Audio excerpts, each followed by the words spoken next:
The Chancellor of the Exchequer, Rachel Reeves, who's able to join us live. A very good morning to you, Chancellor. Thanks so much for joining us. Good morning. I wanted to start with the impact the cuts that you announced yesterday, particularly to the welfare budget, are going to have. The government's own impact assessment saying it might put 250,000 people into poverty. In fact, overnight, the Joseph Rowntree Foundation has suggested, in fact, the number might be closer to 400,000. Whichever number we use, I guess my first question is, was this the most uncomfortable decision you've ever had to make? I came into politics. I joined the Labour Party when I was at school because I wanted children from all backgrounds, including the poorest backgrounds, to have a good start in life. And I didn't see that happening under the Conservative government when I was at school or under the Conservative government of the last 14 years. The welfare system is not working today. Everyone can see that. We've got 1 in 8 young people not in education, employment or training. And as a Labour Chancellor, I'm not willing to write off an entire generation of young people, which is why yesterday we announced substantial support to help people back into work. And while I understand how those numbers are calculated, they don't take into account that anyone will actually go into work. And we know, and I know from being a constituency MP and working closely with my job centre in Pudsey in Leeds, that work coaches can achieve amazing things in supporting people back into work. And that's why we're ramping up that support, because I want to lift people out of poverty by ensuring that they are in secure work, doing good jobs, paying decent wages. We're increasing the national living wage from next week, £1,400 a year pay rise for somebody working full-time on the living wage. And our employment rights bill is also about ensuring greater dignity at work through greater security at work. So if you look at those things in the round, and particularly our support to get people back to work, this is about lifting people out of poverty and giving more people the chance to fulfil their potential. I guess for those that are going to be affected directly is exactly the point. It's not about what happens in the round and what happens overall to the majority of people in the country. It's what happens specifically to them. I mean, I understand some people might eventually find a job and end up getting a wage higher than their benefits, but they won't immediately. And even if we ignore the Joseph Rowntree's 400,000 figure and use your government's 250,000 figure, 50,000 of them are children. They're not going to get a job. Again, I just come back to the point, there might be long-term success of this policy, but in the short term, does it not make you uncomfortable to be pushing at least some, probably tens of thousands, if not hundreds of thousands of people into poverty? Well, if you take, for example, a young mum who might be struggling with mental health problems, perhaps after the pandemic and the difficulties that so many people faced during that period of time. And at the moment, let's say that she is on universal credit and she's on personal independence payments. And she's never spoken to a work coach. But under our plans, she will get tailored support. She will be supported with childcare. She will be supported with skills support so that she can go into work, have more money to support herself and her children and live a more fulfilling life. And that's what we're determined to do as a government, to ensure that people from whatever background they come from, whatever challenges and circumstances they're confronted with, that they get support and are not written off. At the moment, 1,000 people a day are going on to personal independence payments. We can't carry on like this. The welfare state won't be sustainable if we carry on like this. But most importantly, at the moment, too many people are being written off and said, you're sick, you're disabled, you can't work. We know that there are thousands and thousands of sick and disabled people who, with the right support, would be able to work, but the last government wrote them off, and I won't write them off because I'm a Labour Chancellor and I want everybody to have chances to fulfil their potential. The single example you gave there might work, but as you laid it out, it's very clear there's a lot of things that have to go right for that single mother to end up with a job that pays her more than the current benefits. Again, I'll just come back to the headline numbers. These are your government's numbers. 250,000 people could be pushed into poverty. Can you rule out that none of those, despite your government's own numbers, will be pushed into poverty?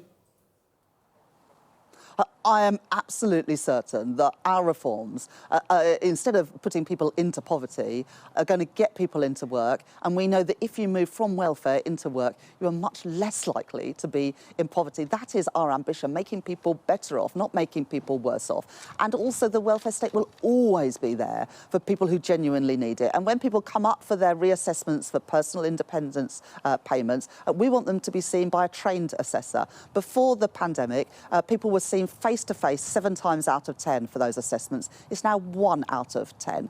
I want people with sickness and disability challenges to see a face-to-face trained assessor so that they get the support that they need, whether that support is with payments from the state or, actually most significantly, support to get back into work and to stay in work. OK, well, we have to move on, but it clearly is a rejection of your own government's numbers. On the topic of headroom, many people immediately after your speech yesterday wondered whether global events could change and the headroom you've worked so hard to recreate yesterday could evaporate once again. And almost unbelievably in terms of timing, Donald Trump then announced more tariffs, particularly on autos, which might in their own right put pressure on that headroom. I guess a simple question on this, because of world events and because of Donald Trump particularly, can you rule out further changes in the autumn or not? Well, I'm not going to write another 4 years' worth of budgets at a spring statement. I've said just one budget a year, and the budget will be in the autumn. What I would say, though, is this. The Office of Budget Responsibility said 2 things yesterday, which are really important for growth and also the public finances. First of all, the deterioration in the headroom, 3/4 of that was due to higher borrowing costs, higher global borrowing costs. And by meeting our fiscal rules and showing that we are committed to those, I want to bring those borrowing costs down, because at the moment we're spending £105 billion a year on debt interest after the level of debt in our country doubled under the previous government. But the second significant thing that the Office of Budget Responsibility said yesterday is that our plans to get Britain building again are starting to have an impact. They've forecast that house building is going to reach a 40-year high, and that will directly contribute to creating a bigger economy. £6.8 billion bigger by the end of the Parliament, and that will also contribute £3.4 billion to the public finances. So it shows me that meeting our fiscal rules and a discipline around fiscal responsibility is absolutely essential for strong public finances and securing that money for our public services. But also, if we double down on our plans for growth, get Britain building again through our planning and infrastructure bill, our pensions reform, our regulatory reform, we can, without spending money, we can start to grow the economy, and through economic growth, more money comes in through taxes that we can then use to invest in our public services and to keep taxes down. And that is my mission as Chancellor. We're already beginning to see some of that progress. The OBR said yesterday, if you look at their numbers, that compared to the plans I inherited, the average person is going to be £500 a year better off by the end of the forecast. I want to go further. I want to go faster to rebuild the economy, to make working people better off. Growth certainly is the medicine that solves all problems for chancellors. But of course, in the year ahead, and I was asking about the autumn, they did downgrade the growth forecast. But specifically on the Trump tariffs, just wanted to get your response. The US is the single biggest export country for UK-built cars. Is this now at a stage where the government has to at least consider retaliatory tariffs? I believe in free and open trade. The UK and the US have balanced trade.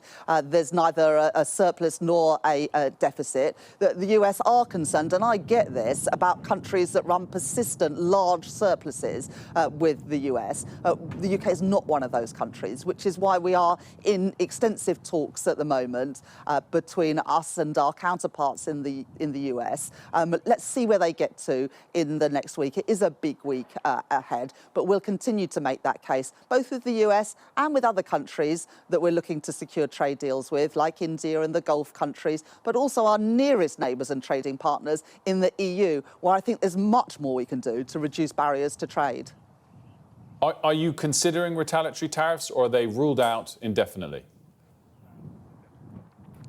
We're not at the moment in a position where we want to do anything to escalate these trade wars. Trade wars are no good for anyone. It will end up with higher prices for consumers, pushing up inflation after we've worked so hard to get a grip of inflation. And at the same time, will make it harder for British companies to export. So, look, we are looking to secure a better trading relationship with the United States. I recognise that the week ahead is important. There are further talks going on today. So let's see where we get to in the next few days. Chancellor, thank you so much for your time this morning. Thank you.